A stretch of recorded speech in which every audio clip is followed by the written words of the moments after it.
नमस्कार. मी सुधाकर जोशी, संचालक Joshi maths classes Latur. आम्ही सध्याची 10वीची परीक्षा देणारे मुलं आहेत. त्यांच्यासाठी एक सिरीज चालू केली आहे, सहज संवाद. आता यावर्षी जे मी सहज संवाद करतो आहे, त्याच्यामध्ये मी दोन भूमिका माझ्या आहेत. एक म्हणजे मी टीचर आहे, जवळपास 27 वर्षापासून 11वी-12वीच्या मुलांना शिकवतो. आणि दुसरं म्हणजे मी 10वीच्या मुलाचा पालक पण आहे. म्हणजे ह्या दोन्ही अँगलला मी विचार करतो आहे सध्या. त्याच्यामुळं हा जो संवाद साधतो आहे, सहज संवाद, त्याला विशेष महत्त्व आहे. कारण की मी पालक पण आहे आणि मी शिक्षक पण आहे. म्हणजे तीन घटक जे असतात, विद्यार्थी, पालक आणि शिक्षक, तर त्या दोघांची भूमिका मी करतोय. त्याच्यामुळं ह्या गोष्टीला खूपच महत्त्व असणार आहे. तर आता जेव्हा 10वीची परीक्षा देतात मुलं, त्याला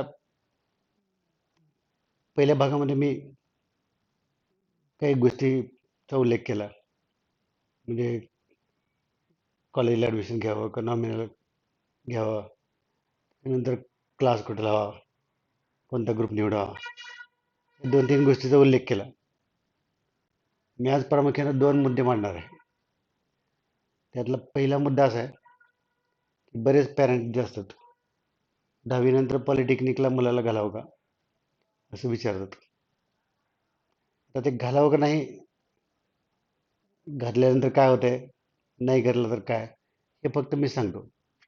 निर्णय हा तुम्हीच करायचा आहे. त्याच्यात चांगल्या गोष्टी कोणत्या आहेत, वाईट कुठल्या आहेत, तेवढं फक्त मी सांगतो. वाईट नाहीच, पण ते तुम्हाला सूट होतात का नाही ते महत्त्वाचं.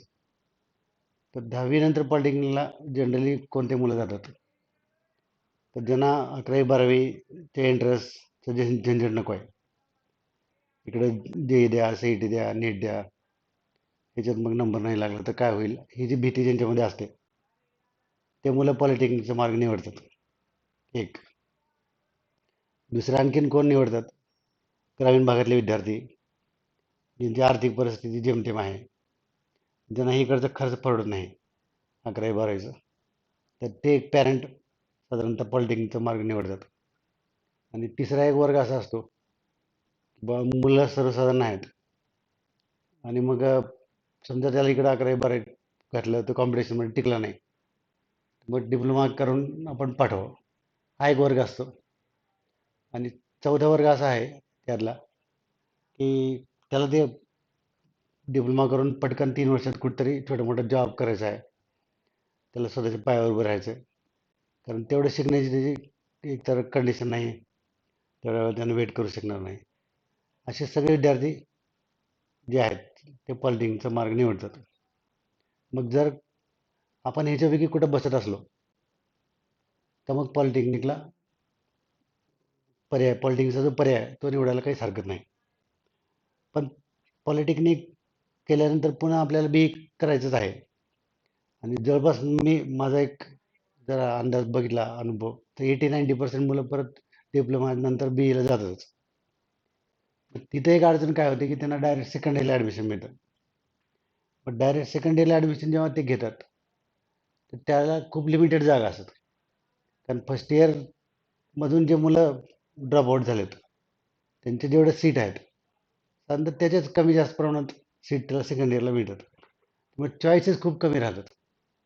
पण 11वी-12वीहून जर मुलगा इंजिनिअरिंगला गेला समजा, तर त्याला खूप ऑप्शन आहेत. म्हणजे 200-300 इंजिनिअरिंग कॉलेज आहेत, 60-65 ब्रँचेस आहेत.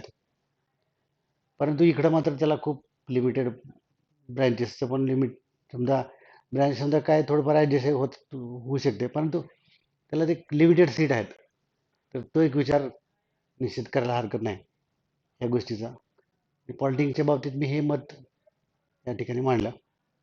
आणि दुसरं, काही पालकांचं काय मत असतं की आमच्या मुलाला आता 11वी-12वीला बाहेर ठेवावं का. मग काही मुलं हैदराबादसारख्या ठिकाणी, काही मुलं कोटा या ठिकाणी पालक त्यांना पाठवतात. पण ते नेमकं ते बऱ्याच वेळेला असं वाटतं की 11th-12th हा जो एज फॅक्टर आहे, तो मुलाला एकदम इतक्या लांब अगदी 2-3 हजार किलोमीटर इतक्या लांब ठेवण्या इतका नाही आहे. कारण की तो तिथं मग समजा त्याला काही प्रॉब्लेम आला, काही अडचण आली, बाहेर गेले की मुलं एकलकोंडे होतात. मग तितका स्ट्रॉंग असेल मुलगा समजा, त्यांची स्वतःची मनाची तयारी असेल, तर मग ठेवायला काही हरकत नाही.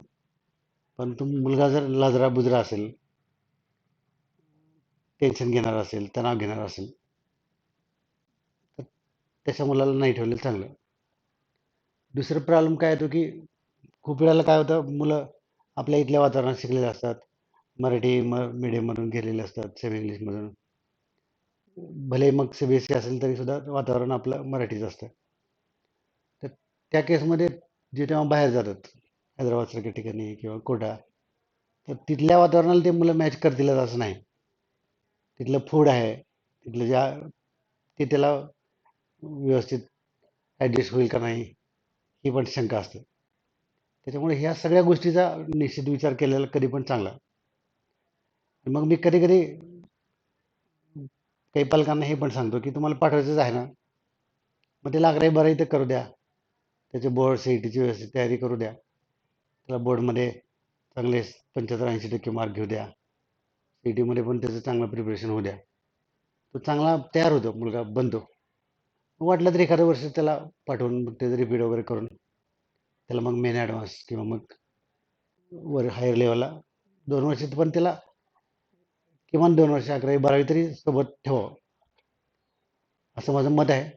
बाकी मग जे पालक कॉन्फिडंट आहेत, मुलं कॉन्फिडंट आहेत, त्याच्या बाबतीत काही बोलायचा विषय नाही.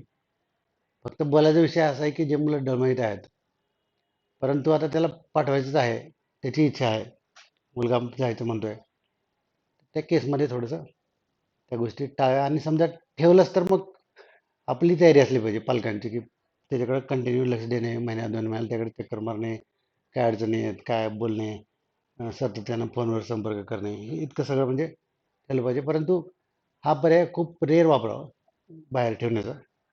बाकी शक्यतो 11वी 12वी ही आपल्यासोबतच असावी. हां, लातूरपासून आपल्या गावापासून 100-200 किलोमीटरवर काही हरकत नाही. काही अडचण आली तर 2-4 तासात आपण जाऊ शकतो, गाडी घेऊन जाऊ शकतो. काही प्रॉब्लेम येऊ शकतो, आला तर समजा त्याला ते पटकन हँडल करता येतो. खूप दूरवर गेलं समजा किंवा तिथून हे सगळ्या अडचणी निर्माण होऊ शकतात. आणि आता तेवढ्या दूरवर फार जायची गरज नाही. ज्या ज्या ठिकाणी त्या त्या ठिकाणचे ब्रँचेस पण अवेलेबल आहेत, तर तो पण विचार त्यावेळेला होऊ शकतो. आता जे मेन एज्युकेशन जिथं मिळतं मेन ब्रँचला, तेच सगळीकडे मिळेल असं पण नाही. बऱ्याच वेळेला त्याच्यातही बदल असतो. तर ह्या सगळ्या गोष्टीचा जर आपण विचार केला तर मग बाहेर ठेवायचं का नाही हा निर्णय ह्या सगळ्या गोष्टींना आपण घेऊ शकतो. थँक्यू.